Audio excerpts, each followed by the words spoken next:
Hello, shalom, and durud. We are live. Guys, there seems to be a lot of signals that they're getting ready to take out Khamenei. And I will tell you what those signals are. It's crazy. The amount of normalization of taking out the most powerful person in a country, the leader of a country, the level of normalization is unlike anything I've ever seen before, which is great. Which is great because I see people are in the chat. Sam is here. I see. Okay, hello, hey, hi, Cathius, Sam. Like the stream, yeah, guys. Make sure you like the stream. So, guys, there's a lot of signals right now that I'm noticing, and I will go over them with you. It seems that the barriers for Netanyahu to take out Khamenei and basically topple the Islamic Republic is being removed slowly one by one. I will tell you what those signals are. And the live chat is filling up. So we could discuss this together. I want to see what you guys think as well. Yeah, Graham is asking, what can BB do this? We'll see. We'll see. It seems that things are moving in the right direction. So if it continues, it seems promising. So let me actually tell you what I've noticed in the past 2 or 3 days. There is a lot of Western media are talking about basically unaliving. Again, I have to be careful with my language because we're on YouTube. Unaliving Khamenei is being talked about as if it's normal, as if it's not against international standards. By the way, it is not against any international law. If anybody tells you that taking out Khamenei violates international law, ask them which specific international law they're talking about, because they have nothing. Khamenei and the Islamic Republic have, for many years, promised that they're going to annihilate Israel. So the declaration of the war against Israel has been there for many, many years. So if Israel one day removes Khamenei and basically unalives him and topples the Islamic Republic, that is completely in line with the international laws, because the Islamic Republic started it. They had promised, they had made it clear that their objective is to annihilate Israel. So taking out Khamenei is not at all a violation of international laws. It's basically self-defense. However, even Israel just a few weeks ago never would dare come and cross that red line, talking about the removal of Khamenei as if that's even on the table. But something interesting happened. Some of Israeli officials, some of the people within Netanyahu's cabinet, came and talked about the objective of removing Khamenei was something that they had in mind during the 12-day war, and they made it clear that if they had the chance to take out Khamenei, they would have. And also, Trump came out and said that he saved Khamenei's life because they were going after him, and he stopped it. Here's something interesting that happened that I think even the Israeli government was caught off guard. There wasn't that much of a condemnation against it. So here's an interesting that everybody is noticing within Israel and also Western countries. The reason why talking about Khamenei's removal was often not considered as an option is because it was assumed that this is such a big taboo according to international norms. And given how much anti-Israeli narratives are basically spreading everywhere in the West, they thought that this would be there would be a major pushback by Western countries against Israel if it was trying to do regime change or basically take out Khamenei. However, both Israel and Western countries and Western media really quickly discovered that the so-called axis of resistance and the so-called Palestinian movement doesn't really care that much about the Islamic Republic. And all of the attacks on Israel are mostly focused on the Gaza situation. And I mean, you see a lot of protests in the streets, said people saying free Palestine and that bullshit.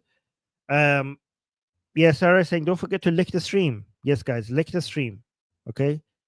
I mean, make sure yeah, make sure your phone is clean before you lick the screen. Where yeah, but anyways, what was I saying?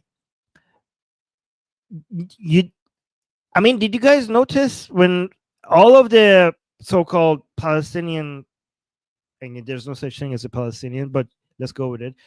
There's no like all of the Palestinian movement people and the protests. There was not that much of a. I mean, did you guys see any protests anywhere in the streets? People holding the Islamic Republic's flag and talking about saving the Islamic Republic, or not much, or not any.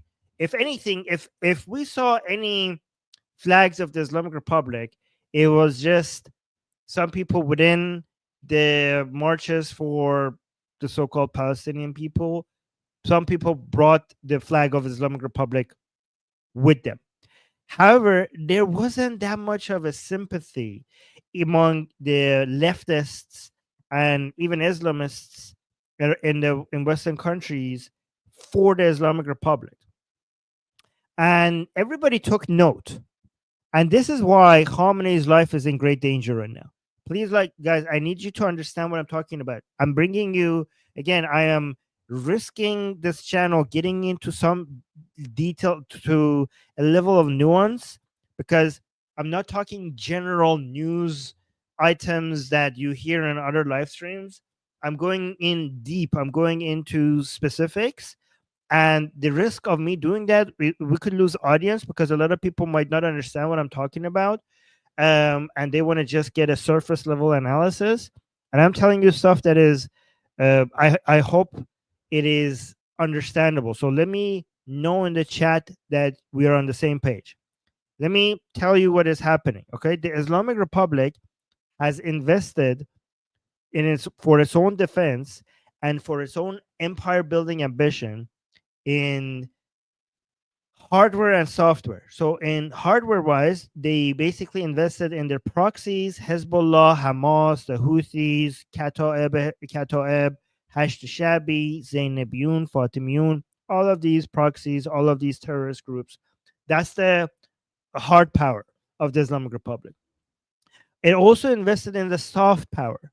The soft power is the unity of leftists, the leftist and Islamist movement around the world. More recently, they also are looking at right-leaning isolationists like Tucker Carlson. They're investing in that as well. But that is supposed to be their soft power, their so-called axis of resistance, the anti-imperialism, anti-colonialism, anti-Westernism, anti-Zionism, of leftist Islamism. They were basically wanted to make sure that they have their tentacles everywhere. Them and both the Islamic Republic and Qatar at the same time were very heavily investing in that as a means of having soft power and leverage over the media and politics of all these other countries, right? So we saw the hard power collapse thanks to Bibi. They took basically Israel took down Hamas, Hezbollah. The Houthis are basically much weaker than before. The Kataeb and Hashabi, the proxies in Iraq, are being disarmed or politically irrelevant. It's fantastic. It's beautiful. Assad has collapsed. It's unbelievable. Nobody saw all of this happening so fast. Thank you to Israel. You're saving the entire planet from this evil, right? So we saw that. But interestingly, but a lot of people, including us here on this channel, we were worried about the fact that Israel was winning the battle militarily from a military perspective, but from a political, a media, they're losing the narrative war because anti-Israeli hate was spreading around the world like wildfire. So, and it was uncontrollable.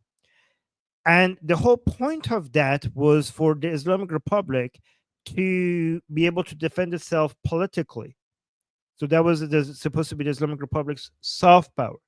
However, the Islamic Republic, along with the rest of us, is discovering. Oh, I see a super chat. I will respond to the super chats. By the way, guys, if you do super chats, I will respond to the super chats. So thank you. That's a very good way to support the channel. Thank you, Graham. I will respond to that.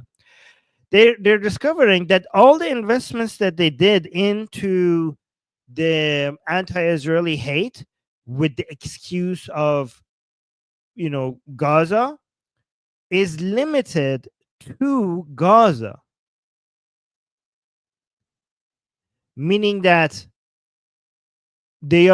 people, the sympathy is not being extended to the Islamic Republic, meaning that, so for example, before the 12-day war against the Islamic Republic, we saw the condemnation of Israel's actions in Gaza getting to a very new level, even by Western countries, even some Western countries that usually wouldn't go that far. Like we saw France starting to condemn a lot of the actions in Gaza. We saw Great Britain condemning actions in Gaza. And we saw even Germany starting to condemn some of Israel's actions in Gaza, which was new. Okay. Germany usually doesn't go that far. However, with the 12-day war, we saw all of these Western countries either not condemning or not basically pushing back against Israel, or outright just celebrating it.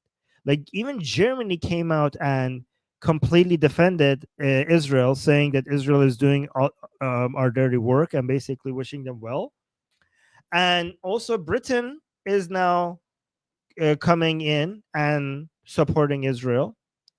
So it shows that the whole Israel bad, Israel evil narrative, that's just limited to Gaza. If Israel wants to go and do whatever it wants against the Islamic Republic, other than the isolationists, the very far left and the very far right woke crowd and the isolationist crowd, like the Tucker Carlsons, the Steve Bannons of the world, the Candace Owens, and some very far lefty people. People are like, even people who are against it, they are not going to spend a lot of energy against Israel on that point. They're going to want to bring back everything to Gaza.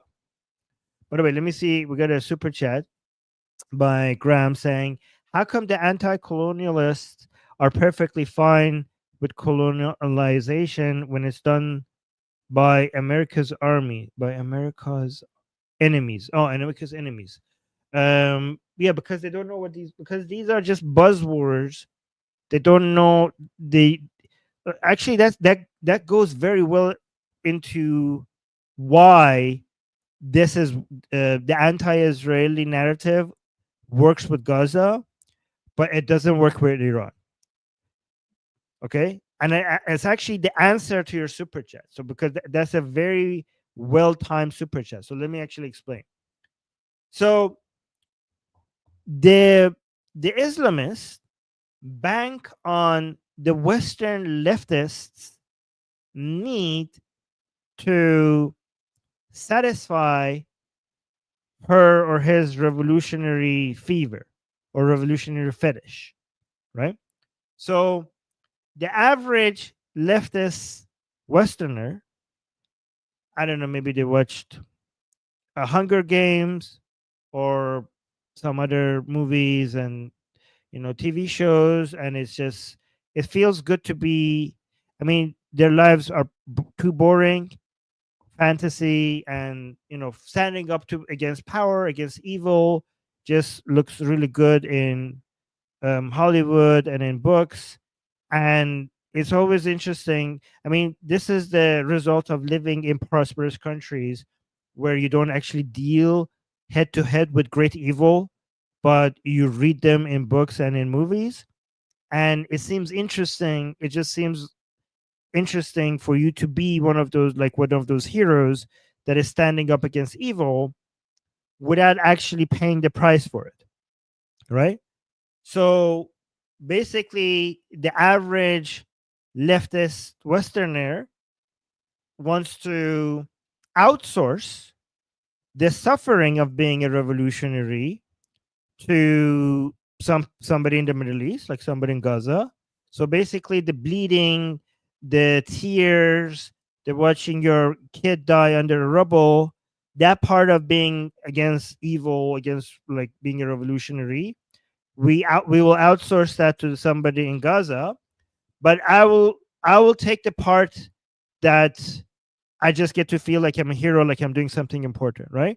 So I'll just buy like a Palestinian flag. I'll put it on my phone. I'll put like a watermelon's icon next to my profile.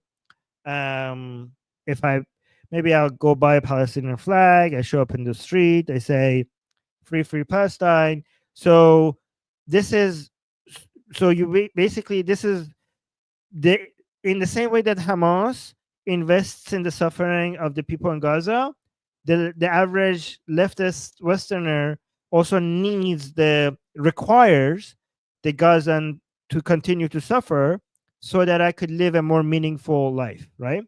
So I need them to suffer. I need the people in Gaza to die under bombardment. So because I need somebody there to exist, so I could act like I am doing something significant in their defense, so that so I give some meaning to my otherwise meaningless life, right? I get to feel like a hero of the story without actually paying any of the price of being a hero. Oh, I got another super chat from Gazan American. I will read that soon, but let me actually tell you how this gets to the difference between Iran and Gaza, right? So the situation with Gaza works perfectly with this narrative because in the mind of an average leftist Westerner, the people of Israel are just an extension of the West. I mean, most of them don't know that half of the Jews in Israel came from the Middle East. They look at Israel and they think that's white. I mean, it's advanced. It's an advanced country, so it's white. So I am anti-white. I'm anti-Westerner and anti-imperialist. I'm anti-colonialist. And Israel just looks like it basically check, check, check. It's a white. It looks like a white country that is imperialist, colonialist, or all of those buzzwords. So it just fits. I mean, I don't have to actually look into I don't understand the history of this region to notice that Israel is actually anti-imperialist because it's about nationalism and the whole nation state movement. Israel was born out of the whole nation state movement. I mean, the whole every building nation states was basically anti-imperialism. Okay, and basically building Israel as a new country was against the imperialist agenda of one, pan-Arabism first, two, that was imperialism, second, a caliphate, a Sunni caliphate, which is another version of imperialism, third, a Shia imamate, which is also another version of imperialism. So nation states, by their very definition, within their DNA, were created as an anti-imperialist movement. That was the whole point of nation states. And so Israel is a nation state, so that makes it anti-imperialist. But it's very interesting that its enemies throughout its history were three different versions of imperialism. So Israel is the most anti-imperialist. Zionism is the most anti-imperial modern anti-imperialism movement, maybe second only to the foundation of United States. Actually, maybe not even second, because it's fighting. So United States Foundation was anti-British Empire. Israel's foundation is fighting three different kinds of empire. So it's even more anti-imperialism, right? More anti-colonialism, which is now interesting, um, because these people think that they're being anti-imperial, anti-colonial. They don't even know what these words mean. Okay, but let's go back to the point. What's the difference between Gaza and Iran? The way that these people feel like they're on the right side is that they check people's skin color, perceived skin color. They check people's uh, how back, like if you're from the Middle East, that's a point for you. If you're from Europe, that's a point against you. So Israel, they see it as from Europe, so that means that they must be evil. The Gazans are from the Middle East, so they must be good. Um, like again, it's a whole, like it's not just one of these things. It basically adds up together. Again, from a leftist perspective, if you're powerful, you must be bad. If you're weak, you must be good. So they try to divide the world into black and white, good and evil, based on, not based on actually looking at what's happening, but based on these metrics that they have, that is just like, oh, it just looks enough like evil, so I'll go with it, right?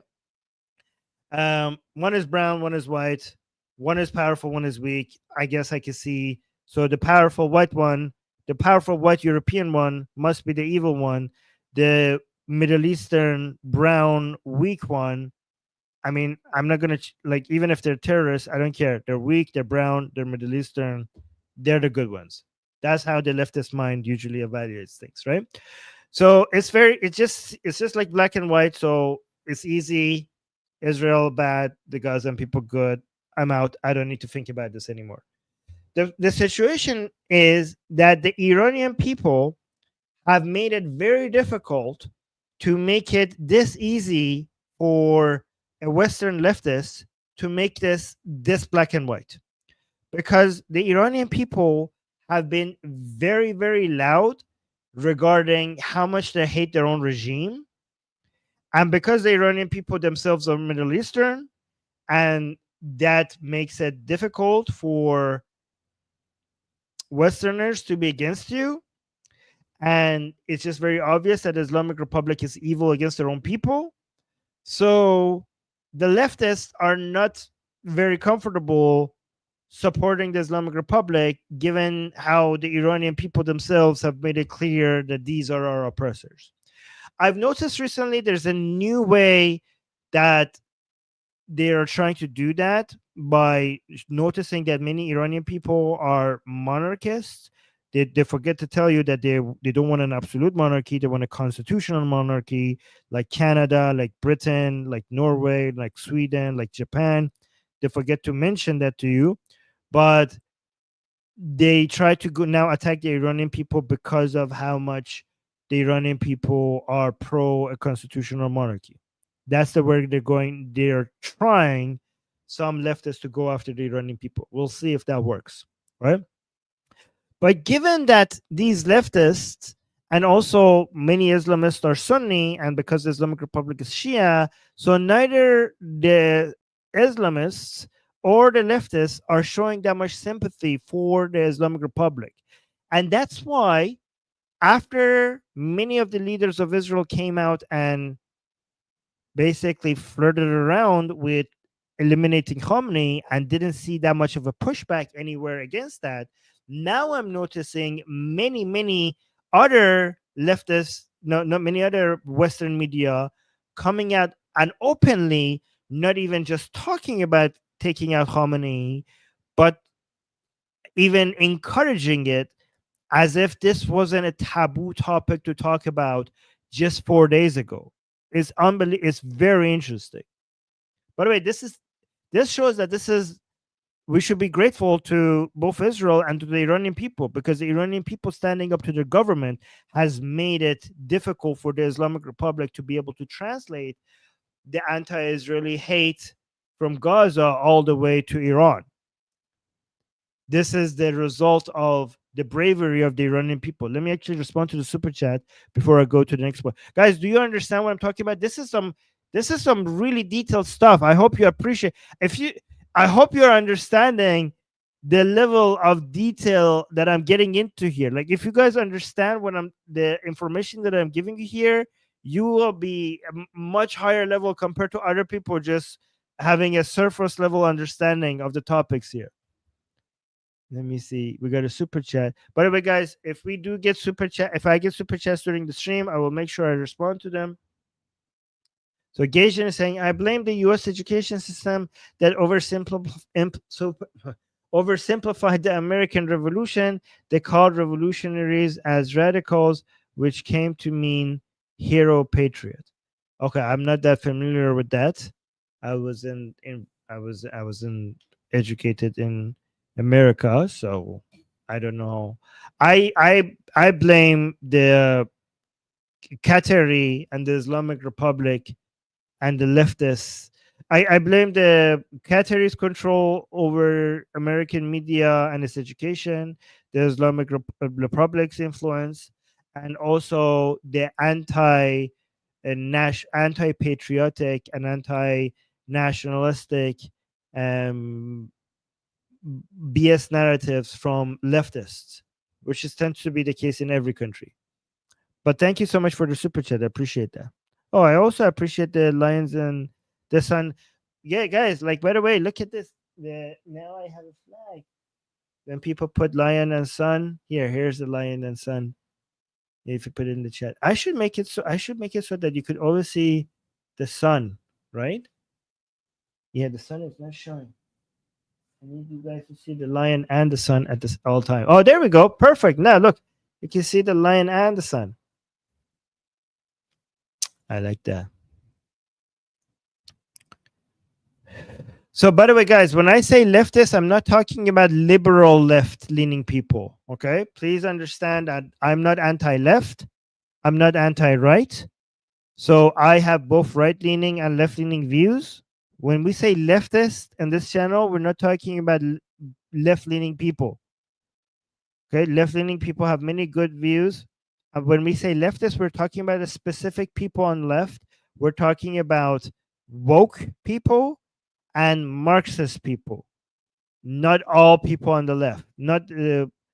We have liberal people on the right. We have liberal people on the left. The anti-liberal people on the left are Marxist and woke people.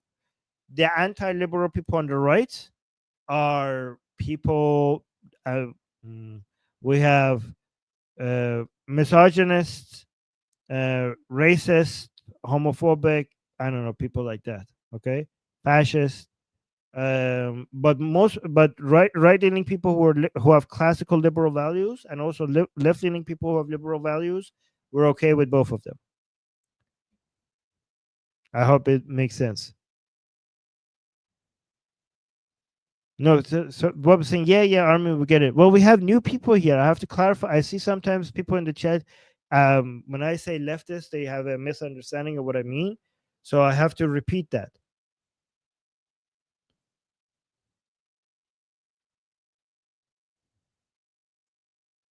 Oh, so somebody in the chat is saying, please understand that in the Middle East, the only country whose people support Israel, and support Israel and its people is Iran. We have always been and are friends with Israel. It is the Islamic regime that. Okay, I think I know where that was going. All right, so that was the first point. The second point I wanted to make is, and this might sound irrelevant, but let me make the point. The second point has something I'm going to connect the Ukraine-Russia situation with the situation in Iran and Israel. Let me connect and tell you how the shift that we're seeing when it comes to the relationship between United States and Putin, and also Trump and Zelensky, might actually jeopardize Khamenei's life. Okay, how do you think I'm going to connect? This is How do you think I'm going to connect these dots? Because Putin and Zelensky, what does that got to do with Khamenei? How do you guys think I'm going to connect these dots? So let me start. Let me give you the basics for people who might not understand American politics, right? So within the American right-leaning people, so I'm not going to talk about left-leaning people because within the left in the United States, we also have the liberal Democrats and then we have the progressives who are mostly the loonies on the left. Okay, forget the left because the right-leaning people are in power. So let's look at the two sides. The two, again, this is simplifying everything. I know it's more complicated than this, but let's just simplify it for the sake of argument. Okay, the two groups of right-leaning people that are now basically trying to have influence on Trump regarding whether or not Trump will give the green light to Netanyahu to do a second wave of attacks in Iran and take out Khamenei are these two groups. Again, I know I'm simplifying it and it's not black and white. This is a spectrum, but let's just go with it, okay? The isolationist, right-leaning people and the neocons, okay? And some people that might not fit within any of these two categories, but let's just go with that, okay? So the isolationists and the neocons. So up until recently, the neocons had basically lost all their influence, not just because of the memories of the Iraq War, but also because Trump's base, a huge part of MAGA, voted for Trump because of his promise that he's not going to bring United States into any more war. So a big portion of MAGA were isolationists that voted for Trump for this reason, right? And you know the isolationist right-leaning people that we talk about, the three main people that we mentioned as our leaders are Tucker Carlson, Candace Owens, and Steve Bannon. All right. So the isolationists' position regarding Iran and Israel is very similar to their position regarding Russia and Ukraine. And the neocons are basically the same. So the neocons want more support for Ukraine and more aggressive stance against Russia. In the same way, the neocons want more support for Israel and more aggressive stance against the Islamic Republic. In the same way, the isolationists want to end support for Ukraine, and they have sympathy for Putin. A lot of isolationists are big fans of Putin for some odd reason.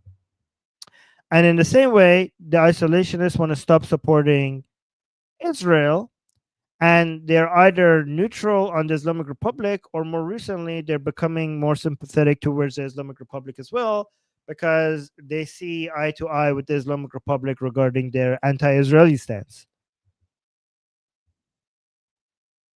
Right? So basically, neocons want to support Ukraine, want to support Israel. Isolationists, they want to stop supporting Ukraine. They also want to stop supporting Israel. Easy. So, regards to Putin and Ukraine, here's the interesting thing that is happening. We're now saying Trump getting closer to the neocon positions. I mean, up until recently, we thought that Trump is now stopping aid to Ukraine. And Trump came out himself and said, who said that? We're not going to stop it. Whoever did that, we're going to undo it. And now Trump is now speaking more aggressively against Putin. And he's now suggesting that the United States is going to support Ukraine a lot more, which is interesting because he also came out and mentioned that, Putin keeps on saying some very nice things, wonderful things, but they were all useless. He seems like he was heartbroken, right? So he actually said this part. He said that Putin said some beautiful things, nice things, but then they were all for nothing. They were all useless. So he's realizing. So here's what Trump is finally realizing with regards to Putin.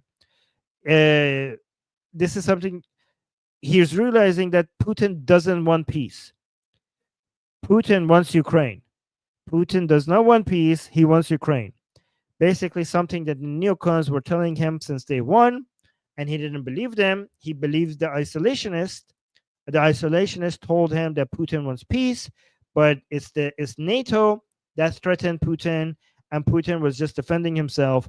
And now Trump finally is coming to the conclusion that no, Putin does not want peace. Putin that wants war. Putin wants Ukraine, right? So, given that Trump is realizing that these isolationists were wrong all this time, and the neocons are getting happy that Trump is taking a much more aggressive pro-Ukraine and anti-Putin position, it seems like the neocons are getting closer to Trump, and the isolationist crowd is getting pushed out. Here's the thing.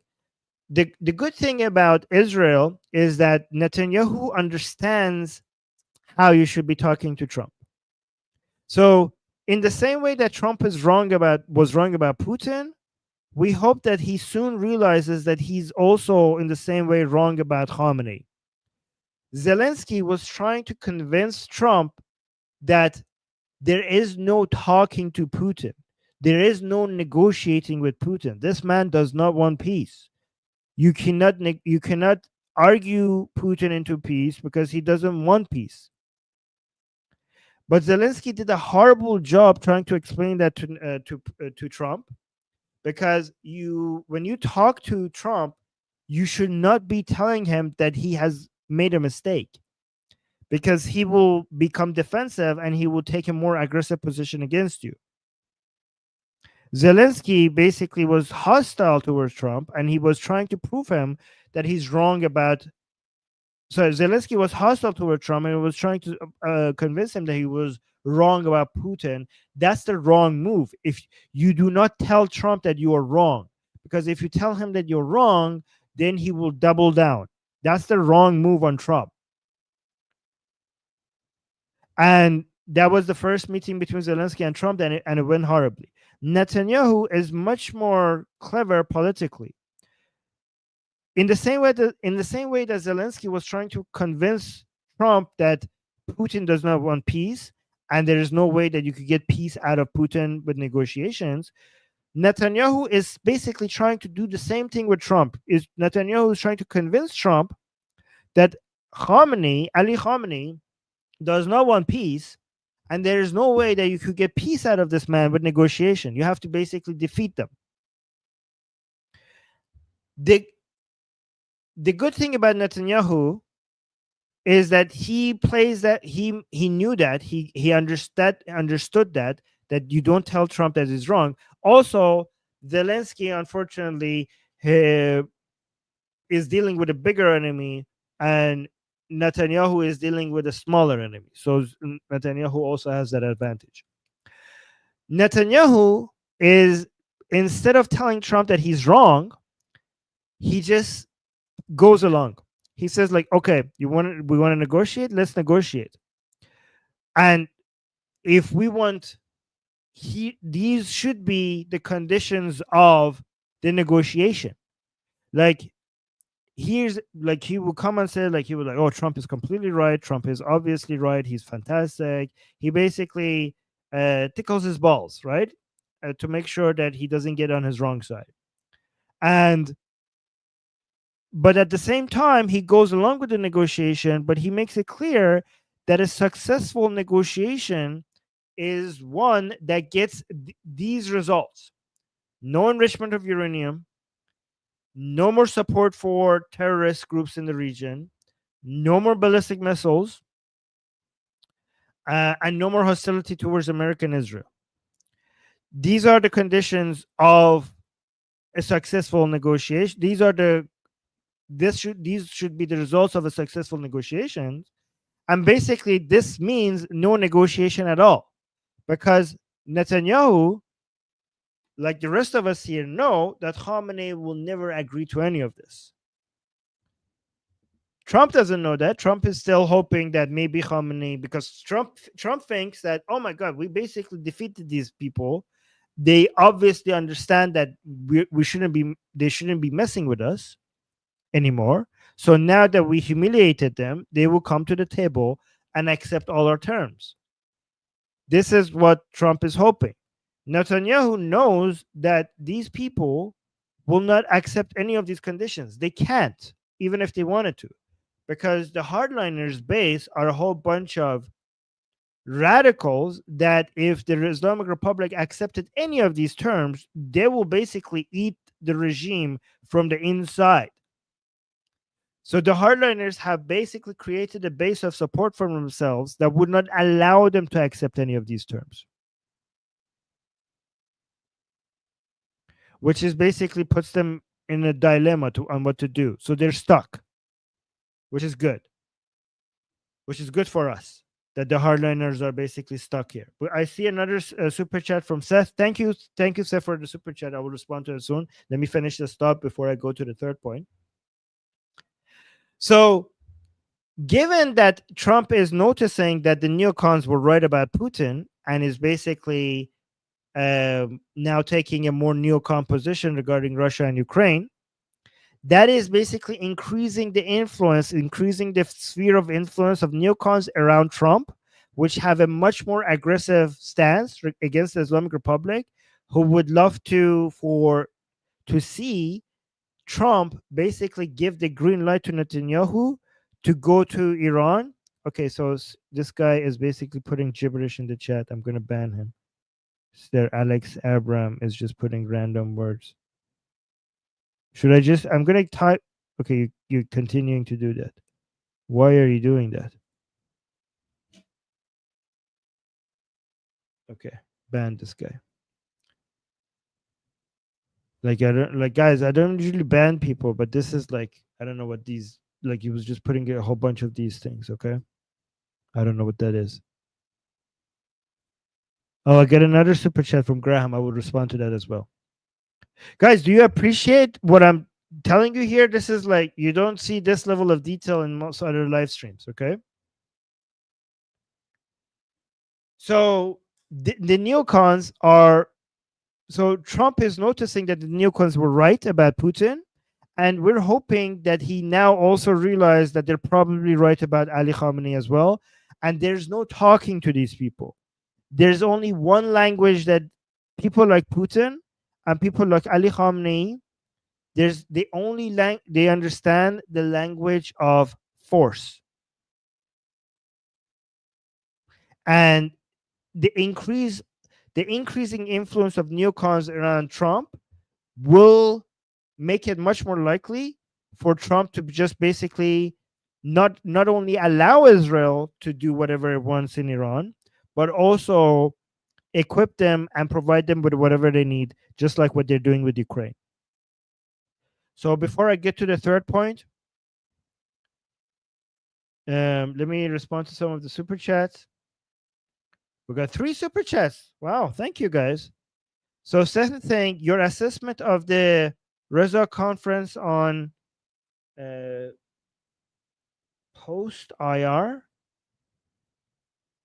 Reza conference, what does that mean? On post Islamic, on post Islamic Republic. Oh yeah, so Reza Pahlavi's talks about what happens after the Islamic Republic has always been the same points. So the way there's 3 phases: the revolution phase, which we're in right now, the transition phase, which will have a transitional government with the leadership of Reza Pahlavi. My assessment of Reza Pahlavi is that he's completely correct regarding what should be happening after the Islamic Republic falls. So he already has a team in place with the Nufti Foundation that is meant to have the plans on what to do right since day one to try to reduce the chances of a power vacuum taking place. So they're going to be bringing in all their expertise and all their team in. So that team is already ready to go when the Islamic Republic falls, for Reza Pahlavi's team to come in and basically make sure that everything is handled. The transition period happens as smoothly as possible. The IRGC will be dismantled, and the Artesh will be the only army that we have, and the Artesh is going to be used to make sure that there's no chaos. So we're not going to make the mistake that the United States made with Iraq. They basically completely removed the entire Baas Party, and there's no standing army to make sure that the country does not collapse into chaos. We're not going to make that mistake with Iran. When the regime falls, we're going to keep the Artesh intact, and even from the Sepah, from the IRGC, all the people that work for the IRGC, if they don't have any cases against them or any proof of crime, they could actually get mixed with the Artesh.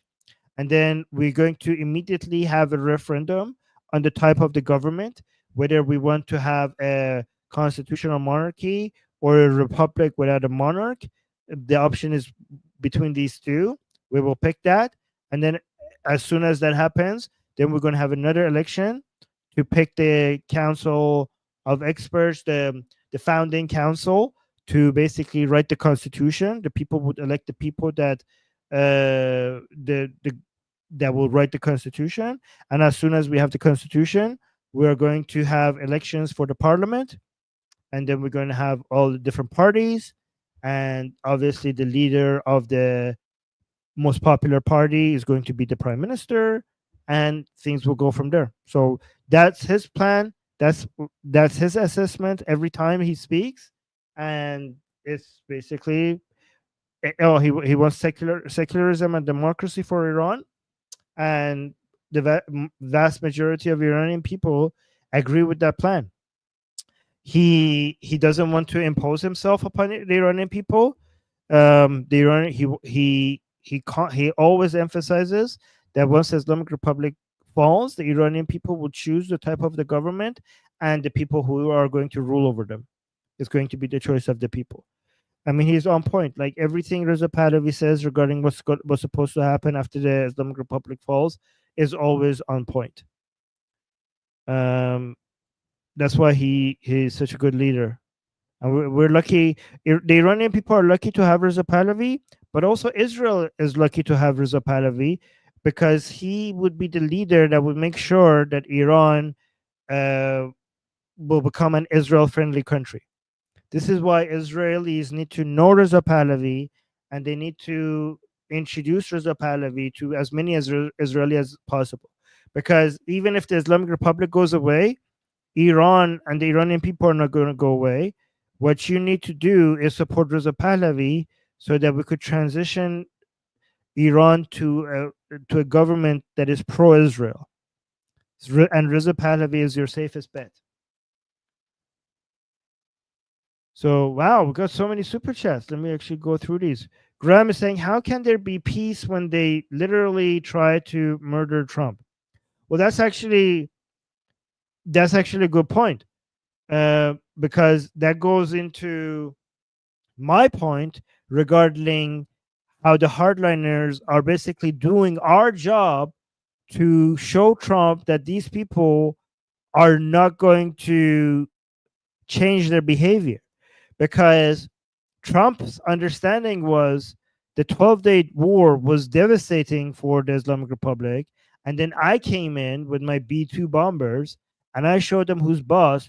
Obviously, now they're going to chill down and act like good little boys and sign whatever agreement I put in front of them.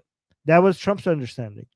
But now they're coming out with the most hostile anti-Trump narratives ever, and the highest number of promises by regime officials themselves regarding unaliving Trump. Like, we have had a record of promises by regime of not just random Telegram accounts or websites or media personalities, but regime officials themselves regarding the promises that they're going to basically take out Trump directly.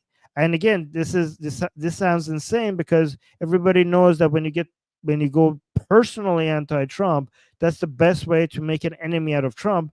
And you would think, like, shouldn't the Islamic Republic tone it down right now, given that they're so close to collapse? and Trump is the only person that could save them right now, just like the Trump came and saved them at the end of the 12-day war.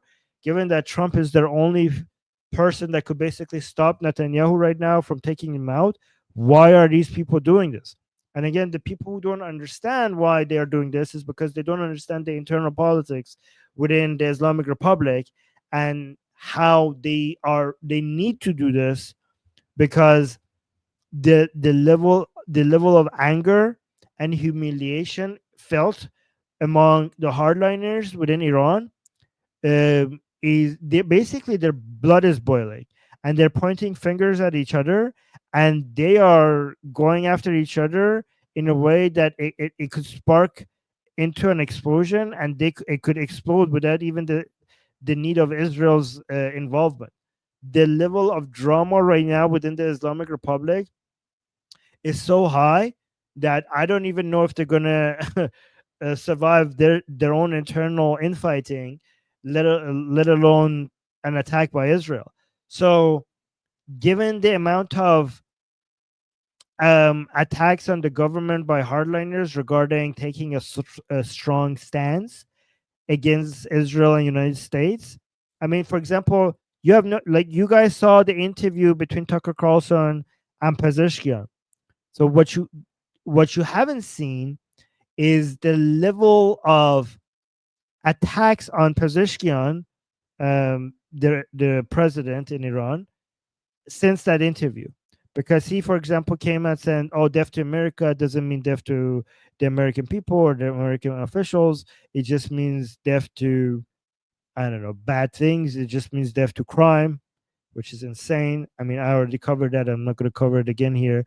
But he basically was suggesting in that interview that the Islamic Republic is not anti-American, it's just anti-Israeli, basically trying to use Tucker Carlson's the isolationist MAGA crowd to suggest that the Islamic Republic is not anti-American. We're just anti-Israeli like you, so don't let Netanyahu drag America into a war, right? That was the whole point of that.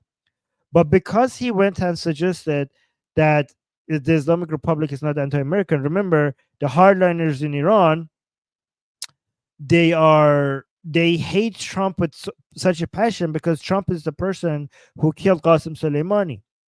So now Pezeshkian, so the reformers, when they come and say something that actually could benefit the Islamic Republic, the reformers are saying, like, benefit as in the reformers are worse than the hardliners because they're the only ones that could actually keep the Islamic Republic alive.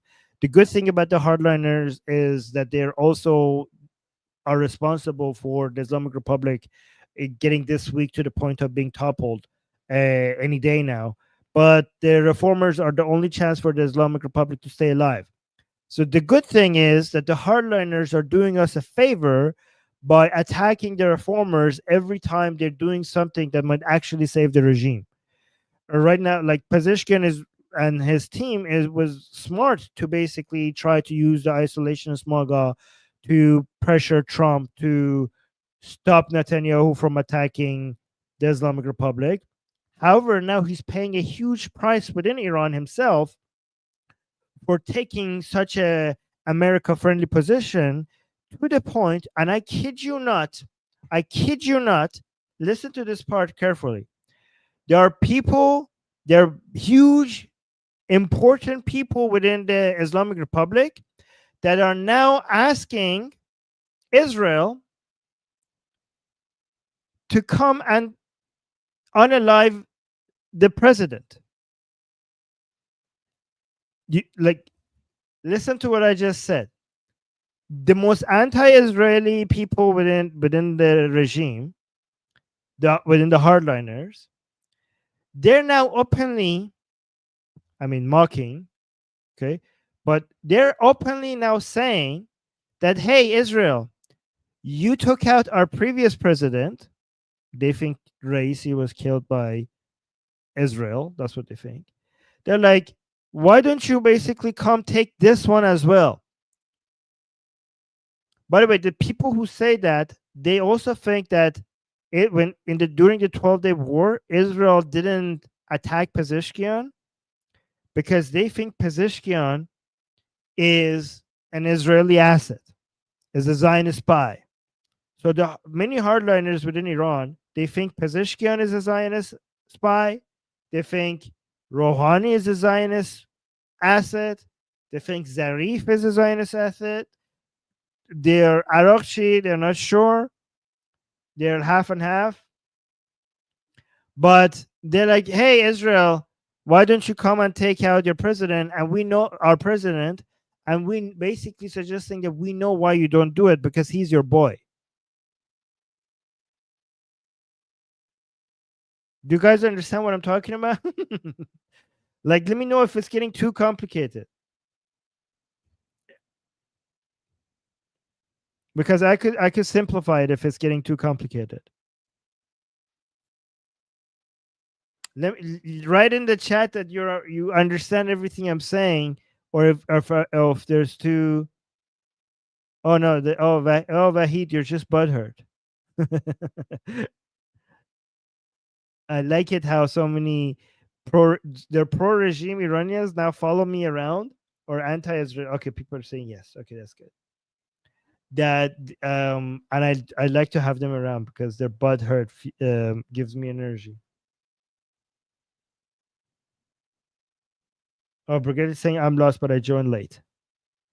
Okay, let me simplify this last part. The simplification of the last part is that within the Islamic Republic, there's a lot of internal fighting. And basically, a lot of people are pointing fingers at each other, right? And Netanyahu is looking for ways to get a green light from Trump to come to Iran and finish the job, including maybe unaliving Khamenei. And the regime officials, instead of using this opportunity to chill down and be less hostile, they're becoming even more hostile towards America and Israel, and towards America, which is not logical because America is the only one that could save them right now.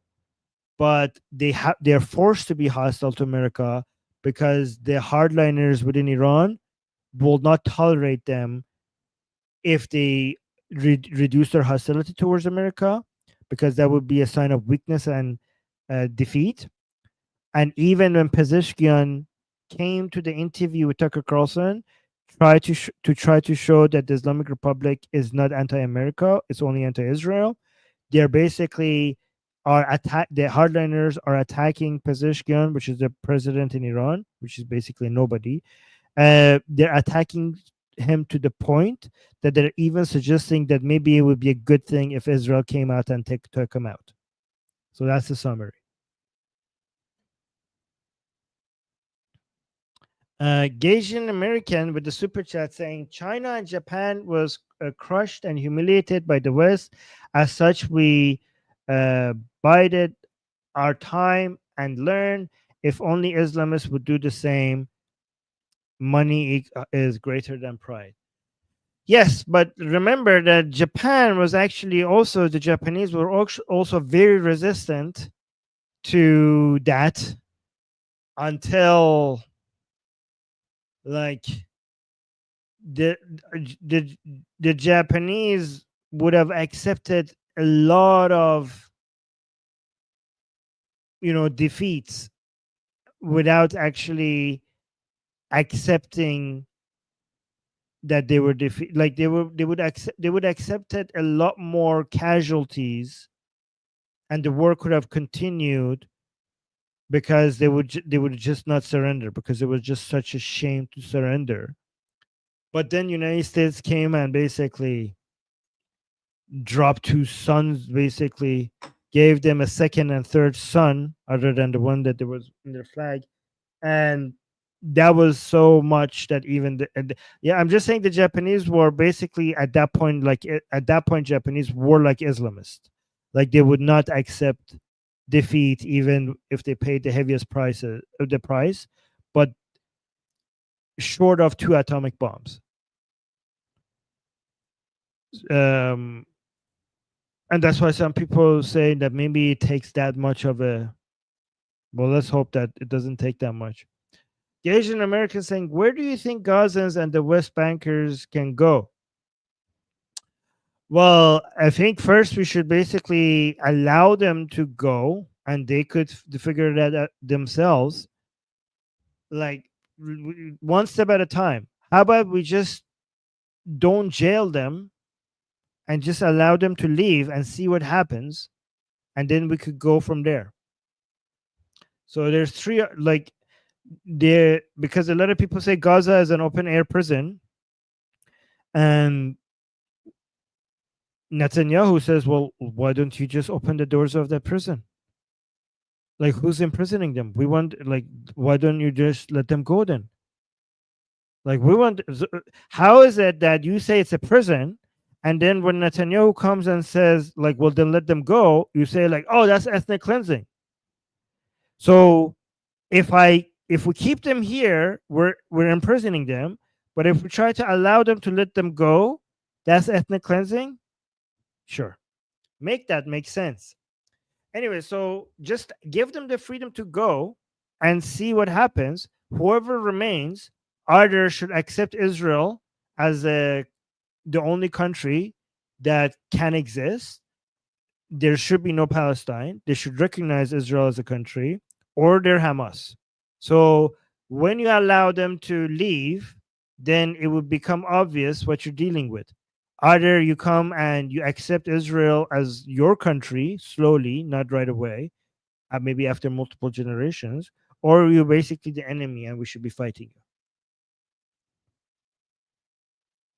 Prince of Persia saying, long live the Shah. Yes, long live the Shah. Like that. I like that. Thank you so much for being so generous, by the way. Thank you so much for supporting this channel. And then we got another super chat for Gage in America saying, I hope the new Iran is ranked choice voting and proportional representation instead of first past post. Okay, I honestly think that that should be determined by the people who write the Constitution. So, and the people who write the Constitution will be elected by the people. So, we'll see. I mean, I don't know honestly which one would work best for Iran. I just hope that we pick the experts who could pick the process and the methods that works best for for Iran at that time. I'm sure the experts that the Iranian people would vote for to write the constitution will be the best people to decide what system, what electoral process do we need exactly, right? I don't know. I'm not very aware of the costs and benefits of each one of these, so I'm not going to pretend like I know. I'm qualified enough to talk about that. But anyways, I'm going to go to the third point, because the 2 points that I told you already was Western media is now talking about removal of Khamenei and normalizing it and even advocating for it. The second point was the relationship between the Russia-Ukraine situation and how that is signaling that the neocons are getting closer to Trump, and that might also suggest that the neocons will be able to influence Trump to give a green light to Netanyahu to finish the job in Iran and take out Khamenei.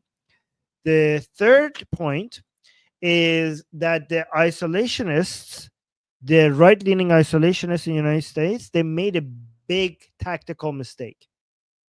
They made a huge oopsie. And that is that they went too far with criticizing Trump. Basically, they made the same mistake that Zelensky made. So when Trump attacked Fordo, Natanz, and the nuclear facility in Isfahan, the 3 nuclear sites, with his B-2 bombers, immediately the isolationist crowd started complaining. And Trump noticed that. Basically, they were very angry because they said that the main reason they voted for Trump is so that we have a government in the United States that doesn't do stuff like this. So they were pissed. And that was the reason why Trump put pressure on Netanyahu to finish the 12-day war, so that Trump could come and tell his isolationist base that look, what I did in Iran was not going to increase war. The reason why Trump wanted Netanyahu to finish the war right away, because Trump wanted to go to the isolationists to show that look, no Americans died. It was just very targeted, and it didn't increase war. It actually stopped the war. So you should be congratulating me, because when I get involved, I stop wars. I don't increase wars. I stop wars. But the isolationist crowd was not having any of that, because all they saw was another American plane in a country that they thought they shouldn't be there. Like I don't like the isolationist crowd. Like, I don't care if you stop the war, increase the war, just get the hell out of there. Like, we have no business being there. We are against you increasing wars, but we're also against you decreasing wars. We just want you not to do anything outside of our borders. That's what the isolationist crowd thinks. Like, just get the hell out. So, and they made the mistake at being so openly anti-Trump regarding that move that it pissed off Trump, and Trump gets it backfires. You cannot tell Trump that you made a mistake, because instead of that's not the good way to put pressure on Trump. Because if you so openly come and criticize Trump, instead of Trump, instead of bending and over all that pressure, he will just get pissed, and he will just throw you away, and he will actually take it the opposite position of what you want. Like, he would, I don't know what it's called, then in English. Basically, um, he will basically it will backfire. He will take the If you try to tell him he made a mistake, he will double down, and he will even take more positions against what you wanted. Right? So the isolationist crowd just basically came out, the Candace Owens, the Tucker Carlsons, the Steve Bannons, and they were going around and basically criticizing Trump. And that was, instead of that working in their favor, that is helping pushing Trump more into the arms of the neocons, because Trump is like, well, F you. I don't want to do anything with you guys if you're this much against me. And this is now working in the favor of neocons. So it's interesting. This is good, because it's good that the isolationists are this stupid. It's working in our favor. It's good that Netanyahu is clever enough to not make this mistake with Trump. The thing that Netanyahu has working against him is all the anti-Israeli hate in America. So when he's talking to Trump, he's very clever. He knows what he's supposed to say. But the problem is that when Netanyahu leaves, the danger is that he might get surrounded by anti-Israeli people. And Trump usually gets influenced by the last person that he talked to. So even when Netanyahu does the best of jobs to try to convince Trump that they need to basically, Trump needs to allow him to finish the job in Iran. The problem is that when he takes the flight back to Israel, he cannot control the next person that comes and talks to Trump. And the anti-Israeli narrative is everywhere. But so now that the neocons are getting an upper hand in the past few days relative to the isolationists, what we're hoping is that when Netanyahu leaves Trump, there's a wall of neocons around Trump that is now pushing out the isolationists so that they can't come and change his mind again. So that's what we're noticing. Okay. Anyways, guys, we're already above 1 hour. How do you guys like this? I think this was so high level. I'm so impressed with my own live stream. Very humble. I am very humble. No, I'm not gonna lie. Okay. Like, the amount of points and information in the past hour, like this This 1 hour live stream was as detailed as an academic course. Honestly, wow, so humble, Armin, so humble. Oh yeah, Torah saying it's always fun. Sam saying good stream. Oh yeah, Sina saying you are high level. Well, thank you, thank you. Um, great stream. Delta saying great stream. Yeah. Okay, guys, I'm gonna head out. I think that was very good. I updated you on all the different forces and all the different internal politics within Iran that is happening. Good, yeah. Jack is saying thank you for the stream. Will we see Susie tomorrow? Susie tomorrow. Susie is very busy. Susie is gonna come whenever she feels like hanging out with you guys. We're not gonna have a schedule. I mean, she's not busy. I mean, she wants to hang out with you guys, but she's very busy. I'll ask her. I'll ask her. FLP is saying thanks, Armin. Toot your own horn. We'll root for you too. Oh, thank you, Armin. Oh, Drew Samantha saying Armin is the best. Your content is excellent, Armin. Wow. Okay, I'm tempted to just now read all these compliments.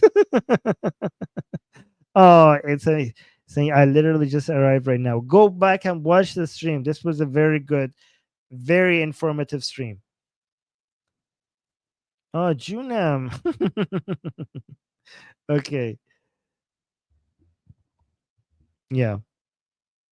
You want to hear more weekly news? Okay, I will. Let me know, guys. If you let me know in the comments, if you have some of your points, some of your opinions, and what you want to hear in the next stream. I'll try to read as many comments as possible, so I know what type of updates that you want. The best updates that I could bring on this channel that you're not gonna see to this level on other English live streams is the internal politics within the Islamic Republic. Okay, that is that is something that I could bring for you guys that you might not be able to get in any other English live stream. Okay, because I follow them closely. Not only do I follow them closely, I'm actually involved in it. I'm involved in the drama. So I'm not just observing the drama within Iran's internal politics. I'm actually part of it. Okay. Okay. Oh yeah, Vicky's saying that's what I would like. Okay. All right, guys, I'm gonna head out. I'm Israel Kai, Javid Shah. Till next stream. Bye, guys.